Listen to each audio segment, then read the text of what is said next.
Welcome back to the fourth mission of Combat Mission Shop Force 2's Marine campaign.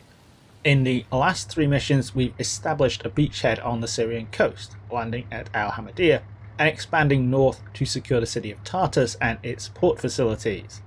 With our logistics lifeline back into the Mediterranean now locked down, we can start punching inland towards our main objective, the crossroads city of Homs. This is on the other side of the Jabal and Nusayriya mountains, and the Marines have planned out two routes through them. Route Eagle will take the Marines through the Homs Gap via the city of Tal Khalak. The gap is a break in the mountains that separates Syria and Lebanon, a major transport corridor where the M1 highway and a railway line connect the coastal plain and the Syrian interior. As such, Route Eagle offers the easiest terrain, but as the most obvious avenue of attack is defended by the bulk of the Syrian 5th Airborne Regiment. Route Tiger crosses the mountains further north, following Route 43 from the city of Safita on the coastal plain to the city of Shin on the eastern plateau. The terrain is considerably more difficult than that of the Homs Gap, with lower quality winding roads and rougher, more complex ground to contend with. However, the Syrians assume that the difficulties imposed by the mountainous terrain will deter any attack on this axis and have left its defence to a mix of airborne and irregular troops. The result of this mission is going to determine which route we take to get to Homs. This is a decision that I've asked my Patreon and YouTube members to weigh in on, and they voted pretty solidly in favour of Route Eagle. So we're going to take the direct approach and punch through the Homs Gap and the Syrian 5th Airborne. This makes plenty of military sense. The Marines have the combat power to blast through anything the Syrians can throw in our way, so it doesn't make sense to choose to operate in mountainous terrain that will help balance the playing field for the enemy. That said, there is the risk that bypassing the mountains will leave behind both a sanctuary and substantial combat power that could form a significant stronghold for pro-regime forces to coalesce around in the aftermath of the war's conventional phase, a kernel for a future insurgency to form around. That, however, is a strategic problem. Right now we have a tactical problem. The area we're going to be fighting over is about 1600 by 2000 meters. We're starting at 0430, it's warm, it's hazy, and the ground is dry. The Route Eagle objective that we need to reach is in the far right corner of the map, so immediately we can split the map in half. Our objective is on the right, so we don't need to worry about going left. That's not the same as ignoring the left. The long range of modern weapon systems, particularly ATGMs, means that we need to consider the threat posed by positions on that flank. In short, the map is mostly open fields, gently undulating and broken up by some orchards and a few scattered farms. On the right, there are two additional terrain features we need to consider. The first is the village of Karu. This is a small cluster of compounds, including some multi-story buildings, and according to the briefing, the village has been occupied by a Syrian battalion headquarters element. Second, behind and to the right of Karu, we have a scrub-covered hill, which I'm going to call Scrub Hill. This offers excellent observation over the right-hand half of the map. It's a classic position for OPs and or ATGM teams. In a lot of respects, the right looks a lot like a shooting gallery. The Marine map edge and the enemy in Karu and on the hill are separated by a lot of open ground. The left and right edges of the range are formed by a slope up to the centre of the map, and the map edge itself respectively. Which end of the range is which, where the shooters are and where the targets are, is going to depend a lot on the balance between the forces. The briefing doesn't give a lot of information about the enemy. We know that this is a secondary line of defence, which survivors from the first coastal defensive line have fallen back into. The presence of a battalion HQ in Karu, so close to the front, implies that there's a whole battalion deployed in the local area, and that the Syrian commander thinks he needs to be in close proximity to his troops.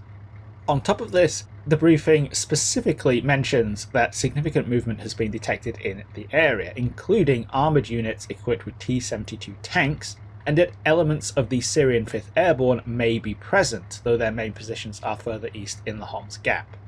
Against this, the Marines are throwing a task force from 26th MEU. Starting off on the map is a light armoured recon platoon with LAVs, both the 25mm Bushmaster and TOW equipped variants, plus the MEU's combined anti-armour platoon consisting of Humvees equipped with Mark 19s, TOWs and 50 caliber M2 machine guns. This initial force is backed up by an 81mm mortar platoon and a 155mm howitzer section. Following these recon elements up is Golf Company riding in AAVs, a tank platoon, and elements of an engineer platoon with increasing fire support, another medium mortar section, another 155mm howitzer section, and a pair of AH-1W Super Cobras. I'm pretty confident that this is a powerful enough force to blast that hole in the Syrian defence so that I can go through to Objective Eagle. There are a couple of things I will need to look out for though. The first is avoiding getting bogged down trying to clear outlying positions. The pre-battle intelligence has identified a couple of potential small enemy strongpoints between the Marines and Karoo that could serve to tarp hit elements of my force where they're exposed to enemy fires from depth. The second is the possibility of enemy counterattacks. The classic defensive setup here is for the enemy infantry in the line to absorb, degrade and slow down the attacker before armoured units come up from the reserves and destroy them. So I need to be prepared to deal with the possibility of enemy T-72s arriving and either counterattacking or taking up positions around the edges of my avenue of attack. That means keeping anti-tank assets on hand and minimizing the amount of time any of my forces spend hanging around in the open. Overall, I think this is going to pan out in a similar way to the second mission, a longer initial period where I map out and degrade the enemy defensive setup as much as possible, followed by a shorter, more intense burst of forward movement onto the objective. Pushing up to peak over the crest of my deployment zone, the battle kicks off with me trying to get as good a picture of the Syrian defence as possible. At the forefront of this are the LAVs with their thermal optics. The early morning darkness is limiting the visual range of everything else, even though I've got a lot of night vision equipment. The LAVs quickly pick up a series of BRDMs scattered across the centre and the left of the map. These are not only poorly armed and armoured compared to the LAVs, but in these conditions the crews are practically blind, cooped up behind their basic periscopes and viewing prisms. They're easy prey for the LAVs, who quickly riddle them with 25mm cannon fire as soon as they're spotted. Aside from these and a concrete bunker on the outskirts of Karoo, there isn't much to see. That is almost certainly because my Marines are either too far away, or the Syrians are taking advantage of the ground to hide. Either way, I'm going to have to move forward to find them. The first potential enemy position is on the gentle reverse slope a couple of 100 metres beyond the deployment zone crest. This is a concern. To scout out that area, I have to move over the crest and onto that gentle slope in full view of any Syrian ATGM's tanks or observers in depth, back up at Karoo or at Scrub Hill. I can't see anything, and given my centre advantage over the enemy, that means that I should be reasonably confident that they can't see anything either, but reasonable confidence isn't going to save anyone from a missile. Leaving the LAVs on overwatch, I roll a 50 caliber Humvee forward to investigate, backed up by another one with a Mark 19 that keeps its distance. Approaching a small palm grove on the far right, the Humvee is aiming to scout out a small gap in the wall up ahead when it spots a barbed wire obstacle on the other side. A few moments later, it identifies a trench further back and engages the Syrian infantry inside. The Humvee blasts away, but has only uncovered the right edge of a Syrian platoon position. The other three squads return fire, shooting out the Humvee's gunner. As the scouts start turning to get away, the supporting Humvee unloads its Mark 19 at the new targets, but its first burst is wildly inaccurate. A second gunner takes over the 50 but is also shot moments before an RPG just misses the vehicle. Desperate to get some return fire out while the Mark 19 corrects its aim, a third Marine stands up. By now the Humvee has made some distance though, and he survives as the vehicle dashes back to safety over the crest. I'm not interested in trying to storm a wired up, dug in, reverse slope platoon position with my current force. Or, for that matter, with letting it slow me down and inflict casualties on my reinforcements. The LIR platoon HQ, dismounted and set up on a small hillock where it can see out over the right, immediately starts the call for mortar fire. This takes a good 6 minutes. I have no attached FO teams with my scouts, which seems like a weirder mission. In the meantime though, the LAVs knock out more BRDMs while one of the tow Humvees neutralises the distant bunker, and I probe up the centre with another Humvee pair trying to get some enfilade fire on that front trench. It's hard to tell how effective this is, though at least the long beaten zone of the Mark 19s can work for me. The medium mortars, on the other hand, are much more obvious in their effect. This is mostly because I'm not inclined to mess around. The front trench is smothered by 140 bombs in 2 minutes, 81mm high explosives detonating overhead and spraying the trenches with shrapnel. In the aftermath, cautious probing spots 1 or 2 enemy infantry fleeing the position and a few cowering survivors, but the front trench is effectively neutralised. I won't be able to fully confirm this for another 7 or 8 minutes until I can get a scout team in there to physically check. Before that though, I still need to give that position a wide berth on the off chance that some plucky RPG gunner has survived without getting the message. I'm still committed to the right, but in pushing the second Humvee pair forward more centrally, I found a route I can use to bypass the front trench. Further into the next field, the ground gradually slopes up again from the dip the Syrians were defending, creating a large area of dead ground that can mask my forces from the enemy in depth. The whole area is not dead ground to me. The LAVs and Humvees have been covering it from the start of the battle, and I'm as sure as I can be that it's safe. Pushing some scouts into it confirms this, but as they come up to the crest in the middle of the field to eyeball the next stage of the attack, they spot another trench line. This one runs diagonally across the front of a large palm grove on the right map edge, and again, as the Humvee engages enemy infantry targets it spots, the enemy return fire. Here though, the Marines are much further away, and the small arms fire that comes their way is much less effective. Almost 20 minutes in then, it's time to rinse and repeat. By now Golf Company has arrived, so I have a significant infantry force to throw at this problem, as well as forward observer teams and AAVs, with gratuitous amounts of Mark 19 ammunition. Sending the backup grenade launcher Humvee of the lead pair up to support, along with one of the LAVs, I kick off another call for fire and start thinking about how I can get some infantry forward. Unlike the front trench, the Palm Grove is a piece of terrain I want to occupy. It'll make a good jumping off point for storming Scrub Hill. That means clearing it out with infantry from front to back instead of bypassing it. The only way I can get Marine infantry up there fast is with the AAVs, but I'm very conscious of how vulnerable they are. There aren't a lot of known threats on the map right now, and the Cobras that have arrived to sweep over chunks of the enemy rear and left aren't finding anything worth engaging with their toes, but that could easily change. Ideally, I don't want to use the same central route I've been using to get my scouts past the front trench. That area is a bit more elevated and exposed.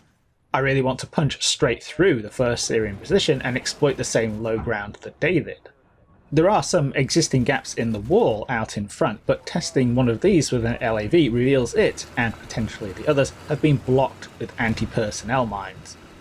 These aren't likely to destroy something like an AAV. The LAV that gave it a go suffered moderate damage to its wheels but was otherwise okay, but I don't want one of those giant APCs to break a track and get immobilized in a minefield with a load of Marines trapped aboard. By now though, the first 81mm platoon has splurged all its remaining ammunition on the Palm Grove, and it's well suppressed by the 2 forward Humvees and the LAV backing them up. We're 25 minutes in, time is getting on and the sun is rising. While I have the ability to blast some holes in the wall and make my own path, that's going to take some more time. So I take the risk and bring one AAV up by the centre, sending another forward to dump out a small team that demolishes a section of wall. As my lead Marine squad, Golf 1-3, debusses from its AAV and starts to form up in some dead ground for the attack on the Palm Grove, the situation changes. On the far left, 2 tank contacts pop up. These swiftly resolve into T-72 AVs, a serious threat, and a clear sign that the Syrians are throwing in that counterattack, exactly as anticipated. The 2 units doing the spotting here are the 2 tow Humvees from the combined anti-armour platoon, and they rapidly get missiles away. These have a long way to travel, 1700 and 2000 metres respectively, but they both connect with devastating results, easily defeating the explosive reactive armour blocks with their tandem warheads. There should be one more over there. Syrians use the Soviet-style triangular tank platoons, but I also have to consider the likelihood of more enemy tanks having entered the map in the centre and right, where they would be masked by terrain. Both of the tow Humvees automatically reverse after scoring their hits and start to reload, taking them off the line. A few minutes earlier, this would have been a serious issue, but the Marines' tank support has arrived in the meantime. This consists of a platoon of 3 M1A1 HC FEP Abrams, which I've used to bulk up my base of fire on the deployment zone crest. There are more T-72s. The first appears in the centre, having rolled over the crest of the slope in the Syrian rear. One Abrams spots it and hits it with a sabot round, quickly followed by the other two putting rounds straight through for maximum overkill. Overkill like this is not a trivial fire control problem, but it's difficult to avoid in combat mission. A second T-72 appears while all 3 Abrams are reloading. It fails to take advantage of that window though, if the crew even realised there was one, and it gets holed from front to rear by another sabot shot. The third T-72 of that platoon is spotted by one of my forward LAVs a minute later, prompting the recon vehicle to pop smoke and reverse out of sight, but the contact is picked up by one of Golf Company's Javelin teams that I've deployed into my anti-tank line. The operator is still getting a lock on when an Abrams next to him steals his Thunder and takes it out. That's 2 platoons of T-72s. A Syrian tank company should have another one, plus a command tank. Almost predictably, the final elements appear as they crest Scrub Hill on the right. One is knocked out by a tow from a reloaded ATGM Humvee, with the Abrams accounting for 2 more. A fourth pops up on the far right of Scrub Hill, causing some consternation amongst my LAVs in the centre who start plinking it with their cannon, but it's soon picked up by my back line, eating a tow missile before being conclusively knocked out by a 120mm round from one of the Abrams. That leaves one remaining T-72 out of the 10-strong company I've templated. It's probably somewhere off on the far left. I clearly have the anti-tank capability to deal with it if it threatens to cross into the centre, but just to be sure I send the Cobras off to that flank for a tank hunting excursion. Meanwhile, time is getting on. We're past the halfway point now, but I was able to secure the Palm Grove position while the T-72s were getting wrecked. The Marine Rifle Squad I sent in found only a couple of Syrian survivors under the trees. It looks like most of them fled their trenches under the direct fire of the Humvees and LAVs, only to be wiped out by the mortars. With the Palm Grove in Marine hands, I can now turn my attention to Karoo and Scrub Hill. There are definitely Syrian troops in Karoo. Whatever was there at the start of the battle is essentially untouched, bar a couple of 20mm cannon strafing runs from the Cobras, and they've been reinforced by a wave of technicals that came in with the tanks. How much of a benefit these are to the defence is questionable. If the T-72s were dealt with in short order, it's hard to be confident about a gaggle of pickup trucks, and they are rapidly picked off by the Marines' overwhelming firepower. There might be some more though, and a defilated SPG-9 or Dushka heavy machine gun isn't to be taken lightly, even if it's bolted to a Toyota. I don't want to get bogged down clearing Karoo. My intention is to bypass it to the right, crossing from the Palm Grove to take Scrub Hill, and then progress to Objective Eagle. That means flexing my artillery. I haven't used my 155s up to this point, and I have an entire second 81mm mortar platoon on hand, so I start to concentrate these on the edge of Karoo. As the village starts to disappear under a hail of high explosive, I begin probing forward. The Humvees are out in front again and take a little fire from the village, but that's quickly drowned out in a hail of 155mm shells, and as I start bringing more AAVs up to the dead ground in front of the Palm Grove, 40mm grenades. The enemy gets a quick mortar mission of their own in, with a drop short causing a casualty in the squad I have holding the Palm Grove, but otherwise resistance is minimal. Pushing my recon elements to the base of Scrub Hill without issue, I follow them up with a rifle squad and a small team in an AAV. Screened by the AAV popping smoke, the Marines start up the hill and blast a gap in the wall respectively. The hill appears to be unoccupied, except for the burning wrecks of the T-72s. There's a brief exchange of fire with a broken enemy SPG-9 recordless rifle team in a building in between the Marines and Karoo, but with the amount of firepower I now have at the tip of the spear, it's a foregone conclusion.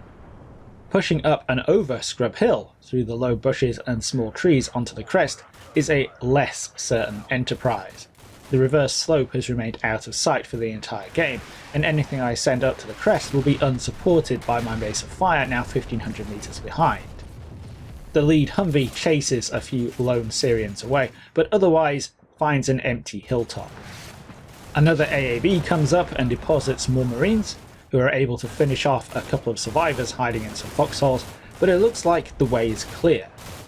The last gasp of the defense comes as I send a Humvee down to occupy Objective Eagle itself. There is a single, incredibly optimistic Syrian tank crewman who takes some pot shots as it drives past, only to get filled in by 25mm cannon fire from an LAV. With Objective Eagle secured, I have enough time to get more Marines into it to be absolutely certain it's clear before the last few minutes on the clock run down. The result is a total defeat for the Marines. That's nothing to be concerned about. This is a branching mission where the result determines which route we take in the campaign. There are only two possible outcomes, victory or defeat, and defeat will take us down Route Eagle. In other words, mission accomplished. And at very low cost to boot. I've only sustained 3 casualties in the entire mission, 2 of the Marines in the Humvee that bumped the front trench, and 1 caught by mortar fragments in the palm grove. The enemy, on the other hand, have casualties of a very different magnitude, 201 all told, on top of all 10 T-72 AVs, the missing one being caught by the Cobras, 7 BRDMs and 17 other vehicles, to include UAZ jeeps and technicals. So, this was a little one-sided. The darkness restricted the ability of the Syrian positions to mutually support. At no point was I engaged outside of small arms range, and the sensor overmatch of the Marines was decisive. But at the same time, I also fought the battle as a frontal attack through 2 enemy positions and past another at close range. There was a lot that could have gone wrong here, especially if I had rushed or not planned for certain possibilities. At its base level though, I went through a very simple process.